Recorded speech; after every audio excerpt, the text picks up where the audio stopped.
샬롬 할렐루야. 욥기 5장 8절에서 16절요. 나라면 하나님을 찾겠고 내 일을 하나님께 의탁하리라. 하나님은 헤아릴 수 없이 큰 일을 행하시며 기이한 일을 셀 수 없이 행하시나니 비를 땅에 내리시고 물을 밭에 보내시며 낮은 자를 높이 드시고 애곡하는 자를 일으키사 구원에 이르게 하시느니라. 하나님은 교활한 자의 계교를 꺾으사 그들의 손이 성공하지 못하게 하시며 지혜로운 자가 자기의 계략에 빠지게 하시며 간교한 자의 계략을 무너뜨리시므로 그들은 낮에도 어둠을 만나고 대낮에도 더듬기를 밤과 같이 하느니라. 하나님은 가난한 자를 강한 자의 칼과 그 입에서 또한 그들의 손에서 구출하여 주시나니 그러므로 가난한 자가 희망이 있고 악행이 스스로 입을 다무느니라. 아멘. 욥기 강의 9번째, 전능하신 하나님 공의의 심판자입니다. 우리의 모든 기도에 응답해 주실 수 있는 전능의 하나님과 불의를 용납지 아니하시는 공의의 하나님에 대해서 말씀드리겠습니다. 첫째, 전능하신 하나님. 나 같으면 하나님께 구하고 내 일을 하나님께 의탁하리라. 욥기 5장 8절. 엘리바스는 앞서서 욥아, 네가 아무리 부르짖어 구해도 하나님께서 응답하지 않을 것이다 라고 말해놓고는 이제는 자기 같으면 하나님께 구하여서 응답받을 것이라며 하나님께 의탁하라고 욥에게 충고하고 있습니다. 그러나 순전하고 정직한 욥도 심한 고난 중에 빠지니 그처럼 원망 탄식했는데 고난에 빠진 친구를 비난하고 조롱할 만큼 악한 사람이라면 어떠하겠습니까? 아마도 원망 탄식하는데 그치는 것이 아니라 하나님을 저주하고 멀리 떠나 버렸을 것입니다. 엘리바스는 예수님 당시 바리새인처럼 입술로는 진리를 말하지만 행함이 따르지 않는 외식주의자였던 것이지요. 이런 사람은 말로는 전지전능하신 하나님, 생사화복을 주관하신 하나님이라고 부르면서 막상 자신에게 문제가 생기면 사람과 세상을 의지하지요. 유다의 아사 왕은 왕위에 오른 지 35년까지는 하나님을 의지하며 정직하게 행했습니다. 구스의 100만 군대가 유다를 치러 왔을 당시에 유다 군대는 58만 명에 불과하여 이길 수가 없는 전쟁이었지요. 이 아사 왕이 하나님께 간절히 부르짖어 기도하자 하나님께서는 유다에 완전한 승리를 주셨지요. 그런데 이후에 북이스라엘 왕 바하사가 유다를 치러 올라오자 이때는 아사 왕이 하나님을 의지하지 않고 아람 왕에게 도움을 구합니다. 이 일로 아사 왕은 선견자를 통해서 하나님의 책망을 듣습니다. 그러자 아사 왕은 회개한 것이 아니라 오히려 선견자를 가두고 학대를 하였지요. 결국 아사 왕에게 징계가 임하여 발에 중한 병이 들고 말았습니다. 이러한 징계를 받고도 그는 하나님의 사랑을 붙잡지 않았고 오히려 두려움으로 비합니다. 결국 세상의 의원을 의지하다가 치료받지 못하고 죽음을 맞고 말았지요. 역대하 16장 12절에 저가 여호와께 구하지 아니하고 의원들에게 구하였더라 기록된 말씀은 하나님께서 이런 아사 왕의 믿음 없는 모습을 얼마나 서운하게 여기셨는지가 나타나지요. 하나님의 자녀들이라 할지라도 이 세상을 살아가다 보면 크고 작은 문제들을 만나게 됩니다. 그럴 때 하나님께서는 전능하신 하나님만 의지하기를 기대하시지요.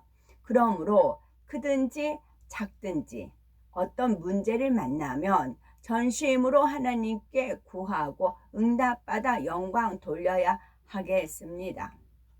욥기 5장 9절에서 11절에 하나님은 크고 측량할 수 없는 일을 행하시며 기이한 일을 셀 수 없이 행하시나니 비를 땅에 내리시고 물을 밭에 보내시며 낮은 자를 높이 드시고 슬퍼하는 자를 흥기시켜 안전한 곳에 있게 하시느니라. 욥기 5장 9절에서 11절. 엘리바스는 하나님을 만난 체험은 없지만 창조주 하나님에 대해서 익히 들어서 알고 있었습니다. 아브라함과 모세가 누구인지 이스라엘 백성의 출애굽 과정에서 하나님께서 애굽에 내린 열 재앙이나 홍해가 갈라지는 역사, 구름 기둥과 불 기둥으로 인도하신 일, 만나와 메추라기를 내려주신 일, 쓴물이 단물로 바꾼 일 등 얼마나 크고 놀라운 일을 행하셨는지 알고 있었습니다. 그러니 하나님은 우리 인생이 헤아릴 수 없는 기이한 일을 행하시며 또한 천지 만물과 산천 초목을 움직이는 분이라고 고백하고 있지요. 하나님께서는 진리 안에서 자신을 겸손하게 낮추는 자를 높여주시는 분입니다. 진리 안에서 자신을 낮추는 자란 사도 바울이 나는 날마다 죽노라 고백했던 것처럼 교만이나 자존심, 자신이 옳다 하는 의, 틀 등 이러한 육에 대하여 죽는 자를 말합니다.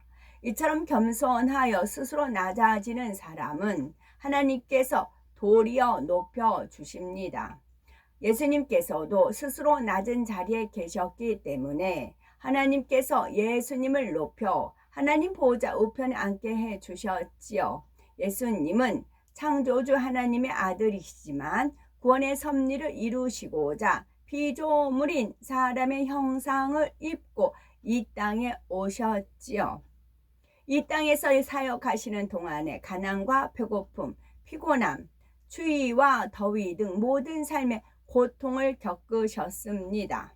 흠도 점도 없이 거룩하신 분이 피조물로부터 온갖 멸시와 고난을 받으시고 마치 흉악한 죄인처럼 참혹한 십자가형을 받으심으로 온 인류의 죄를 대속하여서 구원의 길을 열어주셨습니다. 그러므로 이를 기뻐하신 하나님께서는 예수님을 만왕의 왕, 만주의 주로 높이 세워주신 것입니다. 슬퍼하는 자를 흥기시켜 안전한 곳에 있게 하신다라는 것은 영으로 애통하는 자를 위로해 주신다는 의미입니다. 마태복음 5장 4절에 애통하는 자가 복이 있나니 저희가 위로를 받을 것이며 하신 말씀과 같습니다. 우리는 하나님 나라를 위해서 애통할 수 있어야 하고 사망의 길로 가는 불쌍한 사람들을 위해 애통할 수 있어야 합니다. 뿐만 아니라 하나님을 모독하거나 회방하는 일을 볼 때 진리 안에서 의로운 피가 끓기도 해야 합니다. 하나님의 영광을 가리고 하나님을 멸시하는 불의한 일을 볼 때나 사망으로 가는 영혼들을 깨우쳐 주고자 할 때는 의분을 발해야 하는 경우도 있다는 것이죠. 예수님께서는 혈기나 감정이 없으셨지만 늘 부드럽게만 행한 것이 아닙니다. 성전에서 매매하는 이들의 짐승을 내쫓거나 환전상들의 상을 업기도 하셨으며 악한 사람들을 책망하실 때 뱀들아 독사의 새끼들아 화 있을 찐저라고 강하게 꾸짖기도 하셨지요. 이러한 의분은 악한 마음에서 나온 것이 아니라 성결된 마음에서 나오는 것이기에 사단이 송사할 수가 없습니다. 또한 영혼들을 생명으로 인도하기 위한 사랑에서 비롯된 것이므로 영혼을 살리는 역사가 일어납니다. 반면에 악한 감정 가운데서 노를 바할 때는 상대에게 상처를 주거나 실족시킬 수가 있으며 무엇보다도 하나님의 영광을 가릴 수 있기 때문에 육적인 분이나 육적인 혈기는 버려야 합니다. 두 번째, 공의의 심판자. 하나님은 괴율한 자의 계교를 파하사 그 손으로 하는 일을 이루지 못하게 하시며, 간교한 자로 자기 괴율에 빠지게 하시며, 사특한 자의 계교를 파하게 하심으로 그들은 낮에도 캄캄함을 만나고 대낮에도 더듬기를 밤과 같이 하느니라. 욥기 5장 12에서 14절.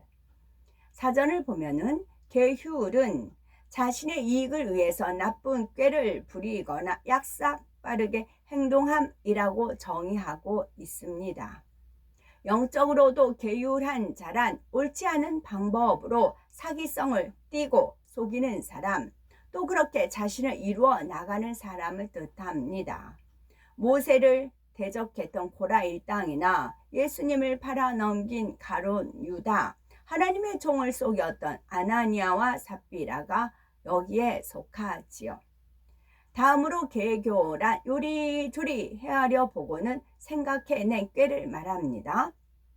악한 사람들이 계교를 꾸미면 당장에는 잘 되는 것 같이 보일 수도 있지만 시간이 흐르면 결국 시험 환란에 빠져서 무너지고 분쇄되지요. 하나님께서 그들의 손으로 하는 일을 이루지 못하게 막으시기 때문입니다. 간교하다라는 말은 간사하고 교화하다라는 뜻이죠. 하나님께서는 겉마음과 속마음이 다르고 이중성을 띠는 것을 간교하다 말씀하십니다. 간교한 자는 자기 계율에 빠지게 하신다 했는데 성경을 보면 이러한 사례가 많이 나오죠. 대표적인 예로는 원수마귀 사단은 간교하기에 종교 지도자들과 빌라도 총독을 주관해서 죄 없으신 예수님을 십자가에 못 박았지만 이는 죄의 싹슨 사망이라는 영계의 법을 어기는 행위였습니다. 사특하다라는 단어는 요사하고 간사하고 독하다라고 풀이되어 있습니다. 즉 강교함보다 한층 더 악한 행함으로 나타나는 것이 사특하다이지요. 잠언 11장 9절에 사특한 자는 입으로 그 이웃을 망하게 하여도 의인은 그 지식으로 말미암아 구원을 얻느니라 말씀한 대로 사특한 자는 간교할 뿐만 아니라 한술 더 떠서 심히 악을 행하여 자기와 주변 사람을 망하게 합니다. 이런 사람은 시험 환란이 왔을 때 해결할 길이 없기에 눈앞이 캄캄하지요. 대낮에도 흑암이 덮인 밤처럼 암담한 것입니다. 그러나 진리 안에 살아가는 사람은 원수 마귀를 다스리기에 암담한 일을 당하지 않을 뿐만 아니라 당했다 해도 하나님께서 합력하여 선을 이루어 주십니다. 하나님은 곤비한 자를 그들의 입의 칼에서 강한 자의 손에서 면하게 하시나니 그러므로 가난한 자가 소망이 있고 불의가 스스로 입을 막느니라. 욥기 5장 15에서 16절 말씀. 여기서 곤비한 자란 육적으로 곤비한 자가 아니라 영적으로 곤비한 자를 말합니다. 가령 하나님의 자녀에게 시험 환란이 오면 먼저 회개 거리를 찾아 회개하며 하나님께 부르짖는데 이러한 사람을 곤비한 자라 말씀하는 것이지요. 하나님은 이처럼 곤비한 자가 부르짖을 때 응답해 주십니다. 또한 곤비한 자란 의에 줄이고 목마르며 심령이 가난한 자를 의미하지요. 심령이 가난하다는 것은 마음이 가난하여 자존심이나 교만, 이기심, 욕심 등 악이 없는 것을 말합니다. 심령이 가난한 사람은 복음을 쉽게 받아들일 뿐만 아니라 천국의 소망을 가지고 하나님을 간절히 찾습니다. 말씀을 하나라도 더 깨닫기를 사모하며 어찌하든 진리 안에 살고자 힘쓰지요. 자연히 그의 삶에서 불의는 떠나게 되는 것입니다. 이처럼 심령이 가난하여서 천국을 소망하며 범사에 하나님을 의지하면 하나님께서는 칼과 같은 강한 자의 손에서 지켜주시지요. 무엇보다도 믿음으로 구원받아 영원한 천국을 소유하는 축복을 받는 것입니다. 반대로 심령이 부유한 사람은 교만, 자존심, 이기심, 욕심 등으로 마음을 가득 채우기 때문에 하나님을 찾지도 않으며 더 갖고 더 누리고자 다른 사람에게 악을 행하기도 하지요. 이처럼 불의한 삶의 결국은 영원한 사망이기에 불의는 스스로 입을 막는다라고 말씀하시는 것입니다. 하나님께서는 창조주이시며 전지전능하신 분이십니다. 그러므로 하나님의 자녀들이 범사의 하나님을 믿고 의지하기를 원하십니다. 또한 하나님은 공의로운 분이시기에 결코 불의를 용납하지 않으시며 계율한 자, 간교한 자, 사특한 자의 쾌계를 깨뜨려 버리십니다. 반대로 진리 안에 사는 사람에게는 방패와 산성이 되어 주시고 심령이 가난한 자에게는 천국의 소망과 축복을 주십니다. 그러므로 계율이나 간교함, 사특함 같은 악의 모양은 온전히 벗어버리고 심령이 가난한 자가 되어 오직 빛과 진리 가운데 행하심으로 복된 복을 소유하는 복된 우리가 되어야 되겠습니다. 아멘.